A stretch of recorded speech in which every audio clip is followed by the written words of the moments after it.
What's up, everybody? Horror Expert. Now, today we're going to be doing something a little different in the channel. I just wanted to put this out there because this is a very specific niche that most people fall into, and that is I need enhancement stones, but I don't want to farm equipment, right? Because if you don't know, the best way to get enhancement stones and awakening stones, there is a difference. The awakening stones are blue, the enhancement stones are the little gray rocks, or brown, orange rocks, whatever. There is a very vast way to farm each of them individually, but for the most part, I would see this is the better way to farm awakening stones or enhancement stones. Jesus, I always get them confused. Hey bro, listen, leave me alone, leave me alone. But if you want to farm blue stones, you do your equipment farming, you +5 to all of it, you salvage it. We already know that. It's been told many times. But that's never really the truest way to get enhancement stones, because when you do that, you roughly get around like 2,000 or 3,000 enhancement stones. And that, don't get me wrong, that's good, that's really good. But 2,000 or 3,000 enhancement stones isn't even enough for a character. And you really don't come up with a lot. It's just that simple.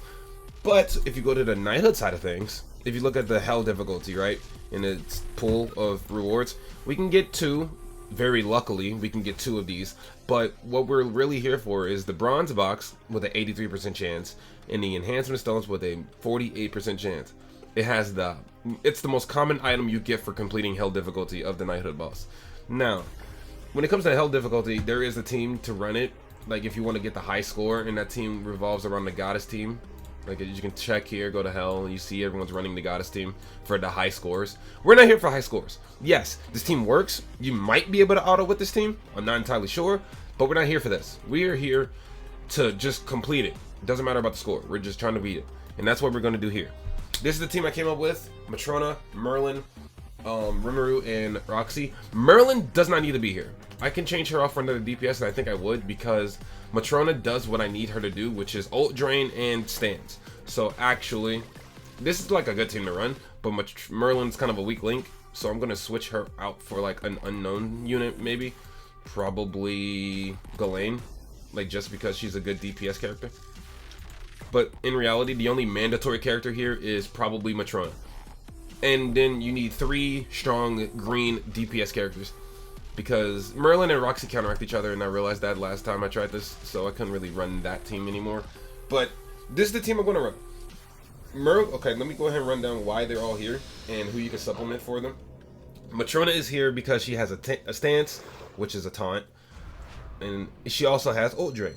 That is the mandatory thing you need for Demonic Beast Ionic. Anything else is kind of your choice.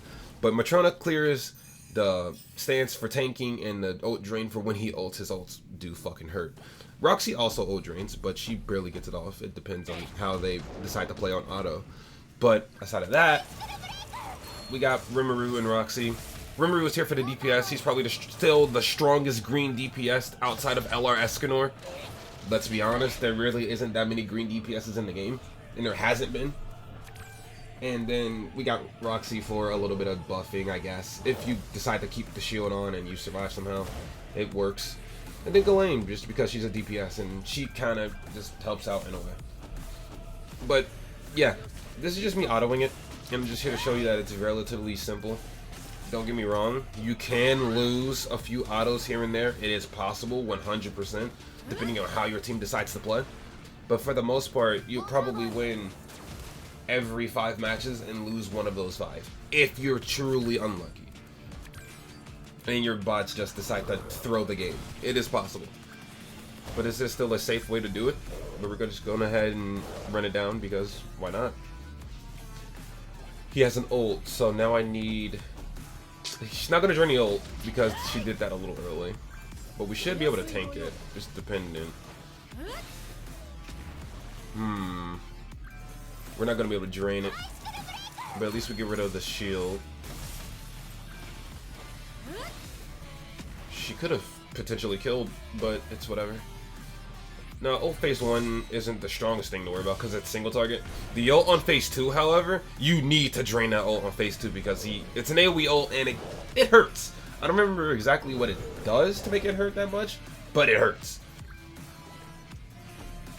Oh, we're going into spamming our ults, okay.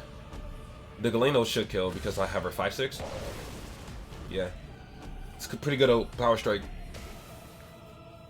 And as you can see, Matrona's also healing the team because her passive, so she's really, really good for this type of content.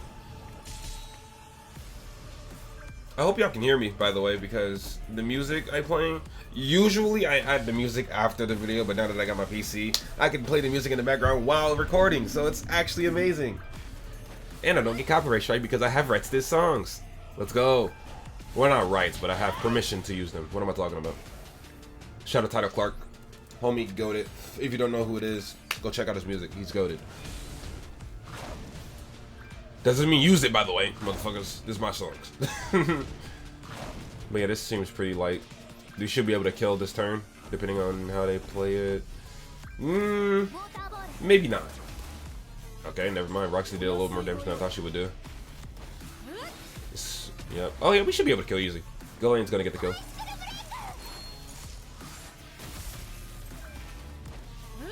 And death. Boom. Now, when you beat Knighthood Boss, by the way, you get 2 chests. So your chances are pretty high of getting stones. Yeah, I got 1 set of 80. And the reason why I still say this is better, because if I were to, like, this is 80 stones for free, right? I have 700. If I were to farm this for like an hour, I have like 2,000 or something like that, which is cool, right? Now let me show you exactly what I mean by saying this is better than equipment salvaging. I'm going to go salvage 80 stones worth of equipment, right? Or not even that. Let's just salvage all of my SR, like, or S and SR equipment, so I can show you exactly what I mean. So we do this. We go to, oh, I don't have any. Let's just go until we have 80. Oh, it's basically a full tree. 80 is literally a full tree of equipment of the SSR variety that isn't touched. Now if you salvage it,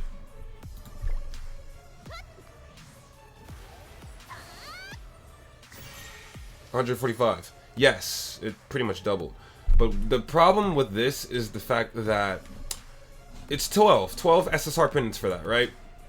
12 SSR pendants, roughly, you will not get them via equipment farming. Unless you have, like, your setup and you actually do 8 and then collect the SSR pendant. But if I were to genuinely just go out and farm, I didn't mean to start that, but whatever. But if I genuinely want to go out and farm 12 times, I will probably get 2 SSR pendants. Maybe. Not SSR pendants. 2 SSR equipment pieces. But let's just farm it 12 times. I don't have any fucking stamina. I forgot about that part. Let's just waste the... I don't care. Let's just waste the gem. 1, 2, 3, 4, 5, 6, 7, 8, 9. Got 1 SSR piece. 1 SSR piece and a lot of SRs. And guess what? Guess what, right? 12 runs is... It's on half stamina, so 12 times 5 is like roughly 140 or something along those lines. But if it wasn't on stamina, 12 times, this would be 120 stamina for nothing, right? Meanwhile, the Knighthood Boss, by the way, let's just go look at it, the stamina again. To do Knighthood Boss, it's only 70 stamina.